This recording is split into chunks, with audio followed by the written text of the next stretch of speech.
படிச்சீங்கன்னா இன்னும் அவமானமா விட்டுருங்க. ஓகே, நானே படிச்சுக்கிறேன். காதலி திரையில் காளியாவாதி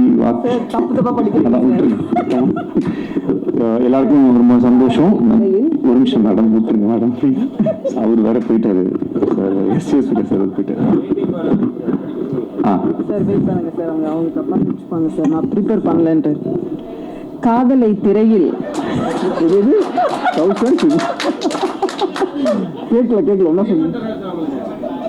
ஐயோ அப்படிலாம் இல்ல, எழுதிட்டு வரல நீங்க நினைச்சிட கூடாதுல.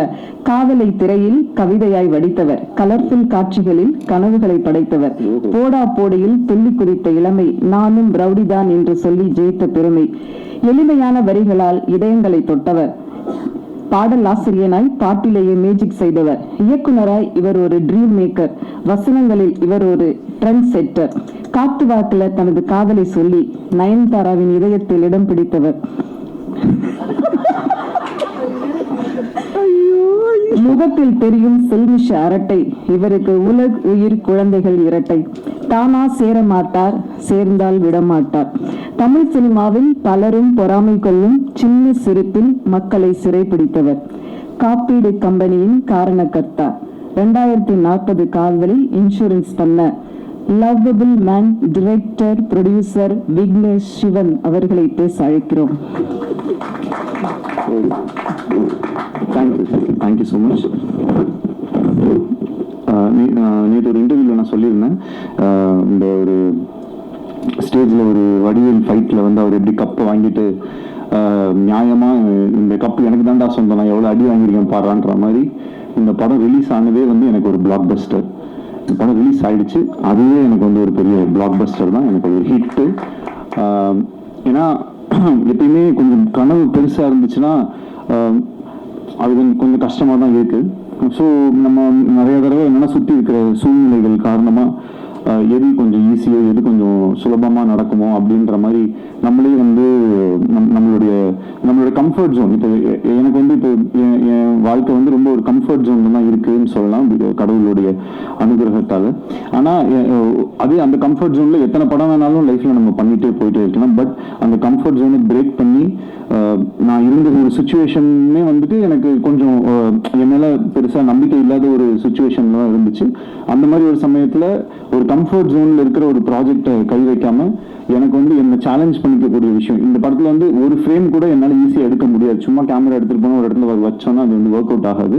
அதில் ஏதாவது ஒரு மெனக்கடலாவது இருக்கும். அதில் அட்லீஸ்ட் ஒரு காஸ்டியூமாவது கரெக்டாக இருக்கணும், இல்லை பின்னாடி இருக்கிற விஷயங்கள் கரெக்டாக இருக்கணும், இல்லை அதில் இதுக்கப்புறம் வரப்போகிற இந்த சிஜி கரெக்டாக இருக்கணும், இல்லை அங்கே இருக்கிற ஒரு மேக்கப்பில் ஏதாவது ஒரு விஷயம் கரெக்டாக, இல்லை பேச போகிற டைலாக்ல ஏதாவது ஒரு ஃபியூச்சரிஸ்டிக்கான ஒரு விஷயமா இருக்கும். இந்த மாதிரி ஏதாவது ஒரு வேலையாச்சும் எக்ஸ்ட்ரா பண்ணணும் அப்படின்ற மாதிரி அப்படி பண்ணால் மட்டும்தான் இந்த படம் கொஞ்சம் கன்வின்சிங்காக இருக்கும். இல்லைன்னா நம்ம சும்மா சொல்லலாம் 2040 நடக்கிற மாதிரி அப்படின்ட்டு.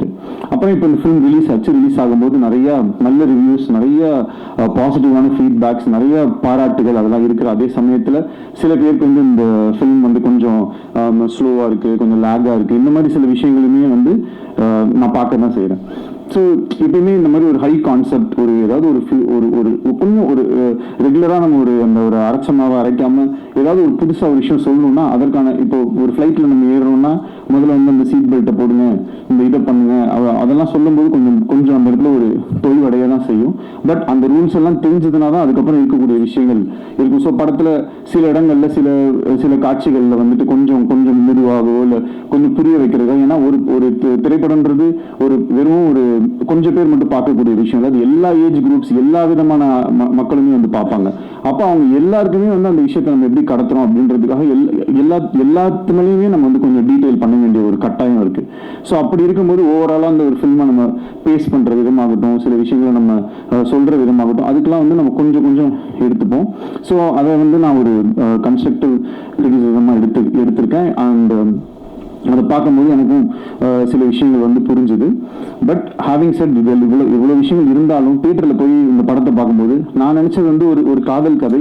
ஆனால் பொதுவாகவே எப்பயுமே காதல் படங்கள்னா அது ஒரு மாதிரி ஒரு தன்மையிலே போயிட்டே இருக்கும். பட் படம் ஃபினிஷ் ஆகும்போது வந்து அது எப்பயுமே ஒரு மெலோ ட்ராமாவா, ஒன்று ஹீரோயின் வந்து இதில் ஏர்போர்ட் போயிடுவாங்க, இல்லை ட்ரெயினில் ஏற போயிடுவாங்க, இல்லைனா ஏதாவது ஒரு சேஸு, இந்த மாதிரி ஒரு ரெகுலர் ஏரியாஸில் இல்லாமல் அது வந்து ஒரு கமர்ஷியல் ஹீரோ வில்லன் ஃபிலிமுக்கு இருக்கக்கூடிய சில ஹை பாயிண்ட்ஸ் ஏதாவது ஒன்று கிரியேட் பண்ண முடியுமா அப்படின்ற ஒரு எக்ஸ்பெரிமெண்ட் ட்ரை பண்ணி தான் இந்த படத்தில் வந்து அதை வந்து முயற்சி செஞ்சோம். இப்போ அது கடைசியில் தியேட்டரில் வரும்போது அந்த இடத்துல கிளாப்ஸோ இந்த இடத்துல வந்து ஒரு அப்ரிசியேஷன் வரும்போது பார்க்கறதுக்கு ரொம்ப நிறைவாகவும் சந்தோஷமாகவும், ஒரு ரைட்டராக நம்ம ஏதோ ஒரு விஷயம் ட்ரை பண்ணோம், அந்த ட்ரை பண்ணது ஒரு 1000 பேர் இருக்கக்கூடிய தியேட்டரில் அட்லீஸ்ட் ஒரு ஒரு ஒரு ஒரு குறிப்பிட்ட நம்பர் ஆஃப் பீப்புளுக்காச்சும் அது வந்து ஒர்க் ஆகுது அப்படின்றது நினைக்கும் போது நம்மளுடைய வேலை மேலே நமக்கு இருக்கிற ஒரு நம்பிக்கை இன்னும் அதிகரிக்குது. அதுக்கு வந்து மிகப்பெரிய நன்றி டு த ஆடியன்ஸ்.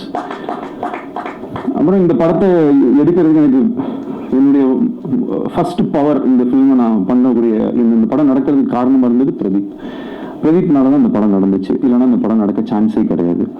ஏன்னா இந்த படம் பிகினிங்லேருந்து பட்ஜெட் தான் வந்து இஷ்யூ. இன்னைக்கு நம்ம சினிமாவில் பார்க்குறோம், எவ்ரிடே ஏதாவது ஒரு படம் ட்ராப் ஆகுது, ஏதாவது ஒரு படத்தில் இயக்குநர்கள் மாறிடுறாங்க. இன்னைக்கு வந்து டிரெக்டர்ஸோட சுச்சுவேஷன் வந்து ரொம்ப கவலைக்கிடமாக இருக்குன்னு சொல்லலாம். பேர் சொல்ல இது பண்ணல, ஓகே பேர் சொல்லணும்னாலும் நான் சொல்லலாம். இப்போ ஒரு அவ்வளோ பெரிய ஒரு படம் வந்து ஆன்லைனில் வந்து லீக் ஆயிருக்கு. இதோடைய மொத்த வழியை, அதாவது எல்லாரோட வழியை விடையும் அந்த இயக்குனரோட வழி தான் அந்த இடத்துல வந்து ரொம்ப அதிகமாக இருக்கும். இந்த இடத்துல நான் வந்து ஹெச் வினோத் என்னோட ஃப்ரெண்டுக்கு வந்து என்னுடைய வருத்தத்தை நான் தெரிவிச்சுக்கிறேன். ஏன்னா இது வந்து ஒரு ஒரு ஒரு மரணம் அளவுக்கு ஒரு வலிக்கக்கூடிய ஒரு விஷயம். அது ஒரு டைரக்டரால் மட்டும்தான் அதை வந்து ஃபீல் பண்ண முடியும். ஏன்னா ஒரு நாளும் ஒரு ஷார்ட்டும் எடுக்கும்போது அந்த டைரக்டர் வந்து அது எவ்வளோ கஷ்டப்பட்டு அதில் எவ்வளோ கனவுகளோடு அது எடுப்பாங்க அப்படின்றது ஆஸ் எ டைரக்டராக எனக்கு வந்து தெரியும். இங்கே இருக்கக்கூடிய எல்லாருக்குமே வந்து தெரியும். பட் அங்கே வந்து அது நம்ம நினைச்ச மாதிரி ஒன்று வராமல் அது இந்த மாதிரி போகும்போது ரொம்பவே கஷ்டமாயிடுது. ஸோ அதே மாதிரி இப்போ என்னாலையும் வந்து என் படத்தை நான் நினைச்ச மாதிரி எடுக்க முடியாதோன்னு அந்த அந்த அந்த பெயின்லேயே போய் கடைசியில் என்னால் முடிஞ்ச வரைக்கும் நான் அந்த படத்தை நான் நினைச்ச மாதிரி வந்து எடுத்து அதை வந்து அப்புறமேட்டு ரிலீஸ் ஆகிறதுக்கும் ப்ரொடியூசர் சொன்ன மாதிரி அவ்வளோ டேட்ஸ் மாறி வந்ததுக்கு ஏகப்பட்ட காரணங்கள் இருந்துச்சு. எங்களால் நிறைய விஷுவல் எஃபெக்ட்ஸ் அவ்வளோ விஷயம் எதுவுமே கொஞ்சம் காம்ப்ரமைஸ் பண்ணி பண்ணுறதுக்கும் மனசு வரல. கொஞ்சம் இது இப்படி பண்ணிக்கலாம் அப்படின்னா கண்டிப்பாக மாற்றிருக்க முடியும். பட் ஆனால் அது மாதிரி ஏன்னா இந்த படத்தை என்னால் ஒரு தடவை தான் எடுக்க முடியும். அந்த ஒரு தடவை அதை எனக்கு நான் நினச்ச மாதிரி எடுத்துட்டா எனக்கு சந்தோஷம். அதுக்கு இவ்வளோ பேர் வந்து எனக்கு ஹெல்ப் பண்ணாங்க. ஷூட் வந்து ரொம்ப மாறி நடக்கும். பட் எப்போ வந்தாலுமே அவருடைய 100% எப்பயுமே கொடுக்குற ஒரு ஹீரோ எனக்கு கிடைச்சது வந்து எனக்கு ரொம்ப ரொம்ப ரொம்ப சந்தோஷம். டைமில் வந்து அவர் ரொம்ப ஷார்ப்பு. அதில் இன்றைக்கும் என் மேலே கொஞ்சம் டென்ஷன் ஆகிட்டாரு. 12:30 to 2:30 லஞ்ச் பிரதர், 2:30க்கு ப்ரெஸ் மீட் சொன்னேன். அவர்கிட்ட என்ன பிரச்சனைனா நம்ம 12:30 சொன்னோன்னா 12:29 வந்துடுவார். வழக்கம் போல் நான் ஒரு 1 hour அப்படியே வந்துட்டேன். அதில் வந்து sorry bro, please don't mistake me. இதே மாதிரி எங்களோட ஷூட்டிங்கையும் எவ்ரி டே வந்து அந்த சொன்ன டைமுக்கு வரதாகட்டும். ஆனால் அதே மாதிரி ஒரு ஷார்ட்டோடைய 100% அவர் ஒரு டிரெக்டர் தான். எங்கிட்ட சொல்லலாம், ப்ரோ இது ஓகே ப்ரோ, இது இங்கே வந்து வைட் க்ளோஸ் கட் பண்ணிக்கோங்க அப்படின்னு ஈஸியாக சொல்லிட்டு போயிடலாம். நானே ஏதாவது சின்ன ஆட்லாம் ஏதாவது நடிக்கிறது போவேன் கை செலவுக்கு. அப்போ வந்து அவங்க ஏதாவது ஒன்று சொல்லுவாங்க. அப்போ நான் சொல்லும்போது ஓகே ப்ரோ இவ்வளோ தானே கட் பண்ணுவீங்க அப்படின்னு நான் சொல்லிட்டு நான் எஸ்கேப் ஆகிடுவேன். ஆனால் இவர் வந்து நான் எத்தனை தடவை எதை கேட்டாலும் வந்து அது அவர் அந்த இடத்துல வந்து ஒரு ஹீரோ, நான் வந்து ஒரு நடிக்க வந்திருக்கேன், நான் என் வேலையை தான் பண்ணுவேன்ற மாதிரி பண்ணுறது வந்து ரொம்ப ஆச்சரியமாக இருந்தது எனக்கு. அப்புறம் ஒரு குறிப்பிட்டு சொல்லணும்னா என் படத்தில் வந்து ஒரு ஸ்விம்மிங் பூலில் இருக்கிற மாதிரி ஒரு சீக்வன்ஸ் ஒன்று வந்துச்சு. தண்ணிக்குள்ளே இருக்கணும். இதுவே ஒரு ஆக்ஷன் ஃபிலிமில் நான் அந்த சீக்வன்ஸ் எடுத்துருந்தா மேபி அது வேற மாதிரி இருக்கும். இது ஒரு லவ் ஸ்டோரின்னும் போது எல்லாருமே ப்ளஸ் இந்த ஜாலியான படம், கலர்ஃபுல்லான படம்னா அது என்னமோ எடுக்கிறது ரொம்ப ஈஸியாகவும் அது ரொம்ப விளையாட்டுத்தனமாக நம்ம எடுப்போன்ற மாதிரியுமே ஒரு பெர்செப்ஷன் இருக்கும். இதே ஒரு காட்டில் போய் ரொம்ப புழுதியில் அப்படின்னு கஷ்டப்பட்டு இருக்கிற மாதிரி படம்னா அது ரொம்ப கஷ்டப்பட்டு எடுத்த மாதிரி படமாகவும், ஃபாரின்லாம் போய் எடுத்தோம்னா அது ரொம்ப ஈஸியான படமாகவும் ஒரு பெர்செப்ஷன் இருக்கு. எல்லா படம் எடுக்கிறதும் கஷ்டம் தான். இப்போ இந்த மாதிரி ஒரு படத்துல இந்த மாதிரி ஒரு சீக்வன்ஸ், ஒரு ஆக்ஷன் சீக்வன்ஸ்க்கு நிகராக உயிருக்கே ஆபத்தார அளவுக்கான ஒரு சீக்வன்ஸாக தான் அது வந்து எனக்கு இருந்துச்சு. ஏன்னா கிட்டத்தட்ட அந்த கேமரா உள்ள எடுத்துட்டு போய் ஒரு நிமிஷம் to 1.5 நிமிஷம் ஒரு மூச்சு வந்து தம் கட்டி வந்து நடிக்கணும். நைட்டு ஃபுல்லாமே அதை வந்து பண்ணிட்டு இருந்தாரு. அண்ட் நானும் ஸ்விம்மிங் பூல்ல தான் வந்து இருந்தேன். ஸோ ஒரு தடவை சரி ஓகே இது எவ்வளோ கஷ்டம் அப்படின்னு சொல்லிட்டு நம்ம ட்ரை பண்ணி பார்ப்போம்னு சொல்லி உள்ளே போனேன். உயிருக்கு பயந்து நான் உடனே வெளியே வந்துட்டேன். ஆனால் அவ்வளோ தடவை பண்ணி காலையில் 5:30 6 மணி வரைக்குமே வந்து அந்த சீக்வன்ஸை அவர் பண்ணி முடிச்சுட்டு கூட ஏன் ப்ரோ என்னை போட்டு இப்படி டார்ச்சர் பண்ணுறீங்கன்னு சொல்லுவாருன்னு பார்த்தா அப்புறம் ஓகேவா கரெக்டாக வந்துச்சா எடுத்துக்கலாமா இன்னும் ஏதாவது எடுத்துக்கலாமா அப்படிங்கும்போது ஒரு டிரெக்டர்ஸ் ஆக்டராகவும் ஒரு டிரெக்டராகவும் அந்த இடத்துல வந்து அவர் என்னை ரொம்ப இந்த மாதிரி நிறையா நான் ரொம்ப என்ன லைஃப் டைமில் வந்து என்னால் மறக்க முடியாத நிறைய மொமெண்ட்ஸை வந்து எனக்கு பிரதீப் கொடுத்துருக்காரு. அதுக்கு வந்து ஹார்ட்ஃபுல் தேங்க்ஸ். இன்னைக்கு இந்த படத்துக்கு வந்து மிகப்பெரிய ஓப்பனிங். ஏன்னா மேபி இந்த படம் வந்து டிரெக்டட் பை வேற ஏதாவது ஒரு பேர் போட்டிருந்தா இன்னும் பயங்கரமாக கூட ஓப்பனாக இருக்கலாம், சொல்ல முடியாது. பிரதீப் ரங்கநாதன் அப்படின்ற ஒரு பேருக்காக ஆடியன்ஸ் அந்த ஓப்பனிங்கை வந்து என்னதான் டிலேஸ் அப்படி இப்படின்னு இருந்தாலும் அந்த அளவுக்கு வந்து இந்த படத்தை ஆதரவு கொடுத்துருக்காங்க. அந்த ஓப்பனிங்க்கு அவ்வளோ அந்த ஃபேன்ஸோ அவங்களுடைய விஷயங்கள் எல்லாமே வந்து ரொம்ப ரொம்ப பாசிட்டிவாக எங்களுக்கு வந்து அமைஞ்சிருச்சு.